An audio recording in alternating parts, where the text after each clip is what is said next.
Hello, as we take just a few minutes to look at 1 Peter chapter 3, verse 15. Can I ask you something? Am I the only one that sometimes gets caught up in the passion of a conversation? Isn't it easy to get heated in a heated situation? I think we all would agree with that. For some of us, it's harder than others. I know sometimes I can feel things very passionately, and out of that, I can maybe just be a little bit too intense in my response. It's so important for me to make sure that I live peacefully and that I live in an attitude of respecting everyone, and that I respect the opinions of those who oppose me. Here's what it says in 1 Peter chapter 3, verse 15. Sanctify Christ as Lord in your hearts, always being ready to make a defense to everyone who asks you to give an account for the hope that is in you. One thing that he tells us here is that we need to be ready in our convictions. You know, it reminds me, and it reminds all of us, that we should really know what we believe. I think sometimes we know it at a surface level, but if we're really challenged, we really don't know how to defend our faith before others and our position that we have on very vital and righteous issues.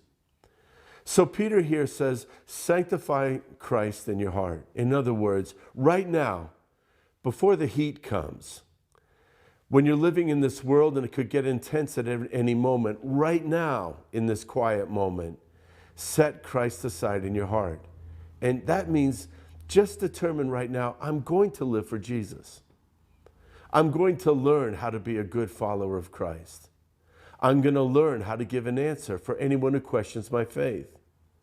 I'm going to decide right now, I am not a man who just sins at the slightest temptation. I'm not easily tripped up. I am set apart to God. I have sanctified Jesus Christ in my heart. That means he is set apart. He's the only one. He's high and lifted up. It's him that I live for. And I'm not going to go out into this passionate world and be flailing around with all of my Christian passion that isn't really rooted in anything. I need that peaceful resolve of knowing I live for Jesus. If I don't have that resolve when the temptation comes, it's like, oh no, temptation's here. I'm up, I'm down, I'm panicking, I get frantic. Everyone around me picks up on my vibe. It's just not a healthy situation.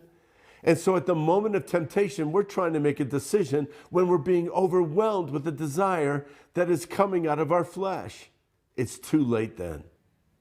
Jesus actually told us that what we learn when we're by ourselves with God is what we shout from the rooftop. In other words, you got to get alone with God. You got to decide you're going to live for Jesus. And then when you get out in this world, you shout it from the housetop. I know who I am and I live for him. And therefore, we're not as like out of control passionate. But it says there, we live that way with gentleness and reverence. So let's just resolve today. We live for Jesus.